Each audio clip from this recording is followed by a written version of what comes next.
What's going on, sports fans? I'm Mark Paulos. Tonight, we start the sports party on the ice where the boys hockey teams across the section began their trek to the state tournament. We're going to start at the Ice Palace. Top-seeded Dodge County hosting Waseca tonight in the 1-8 matchup. First period, no score. The Wildcats light the lamp. Matt Donovan passes it back to the middle. Somehow, Gavin Giesler scores. Dodge County up 1-0.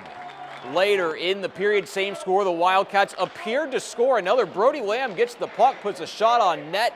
Then Matt Donovan cleans up the rebound, but the goal for some reason was called off. It would not count. It wouldn't matter, though. Dodge County rolls to the Section 1A semi with a 6-0 win. Brody Lamb with a hat trick for the Wildcats. They'll face 5-seed Albert Lee on Saturday. The Tigers upset Faribault 3-1. On the other side of the 1A bracket, Mankato West will face La Crescent in the semifinals. La Crescent upset COVID-depleted East 3-1. Up in AA, John Marshall's season is over. They lost to top-seeded Lakeville South 14-0. South will face Hastings in the Section 1 AA semifinal. On the other side of the AA bracket, Owatonna picked up a 7-1 win over Farmington. They'll face 2-seed Lakeville North on Saturday in the section semi. North beat Century 5-0. Now from the ice to the harbor we go, where the section playoffs kicked off in girls basketball for Class A in AA. We're going to start here in Rochester in AA. Lourdes hosting Chatfield in the 8-9 matchup in a loaded section. Second half, the Gophers try to get back in the game. Kara Getzinger sinks the fadeaway baseline jumper, but this one was all Eagles. Later in the half, Emma Alcott sinks a long two. Eagles now up 25. Still in the half, Lourdes turns defense into offense. Emily Bowron hits Alcott on the fast break. Eagles now up 29, but they weren't done yet. Check out this crossover from Vivica Breton as she gets the bucket plus the foul. Lourdes rolls into the quarterfinals with a 68-39 win over Chatfield. The Eagles will face top-seeded and undefeated Stewartville. The Tigers blew out Kenyon Wanamingo 73-26. Elsewhere in the top half of the bracket, 4-seed Goodhue doubled up Cannon Falls 80-40. The Wildcats will host the winner of this next game on Saturday. 12-seed Zumbrota Mazeppa going for an upset over 5-seed PEM. Looked like they could do it early. Natalie Dykes takes the pass and connects on a mid-range jumper. Cougars up 4. PEM had to get going, so Macy Holtz makes an appearance. She cans the corner three. ZM lead was cut to 1. Then Holtz in the passing lanes, getting it done on both ends. She takes this one all the way for the score.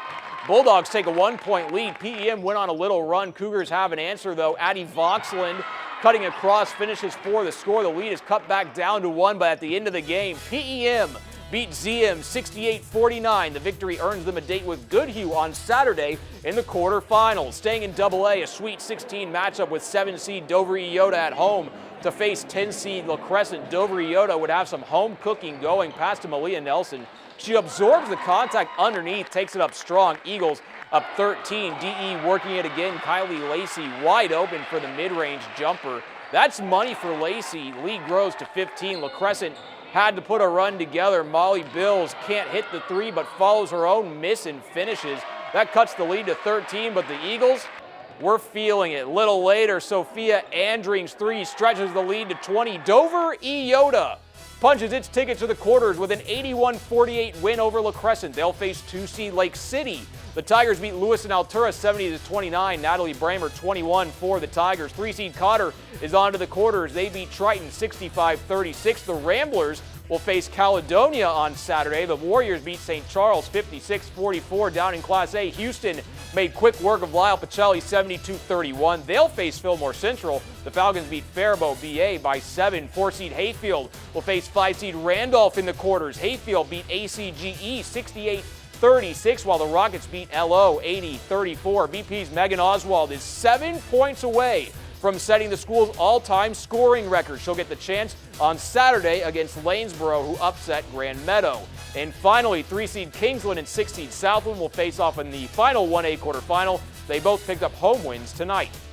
Lastly, to wrestling, we head out to the Section 1 AAA individual wrestling tournament. We'll pick it up in the semifinals. Owatonna's Kale Robb is ranked 3rd in the state, taking on Bo Murphy from Northfield. Look at the position Robb has Murphy in. Robb would get both shoulder blades down on the mat to advance to the state prelims. Next, we head up to 138. Albert Lee's second-ranked Cameron Davis faced JM's Darius Jordan. Davis showing you why he's ranked number 2 in the state, winning via pin. Up to 160's Owatonna's Landon Johnson is ranked number 1 in the state. The state finalist from a year ago looks hungry to get back to that stage. He pinned Carter Seeley to advance to the state prelims, and at 170, Albert Lee's 4th-ranked Caleb Talamontes had no problems with Logan Berger from Mayo, also getting the win via fall. And one final note, tomorrow night, Julia Mitchell and I will see you for our last Sports Extra of the school year. And that's a look at sports on this Thursday night. We'll be back after this.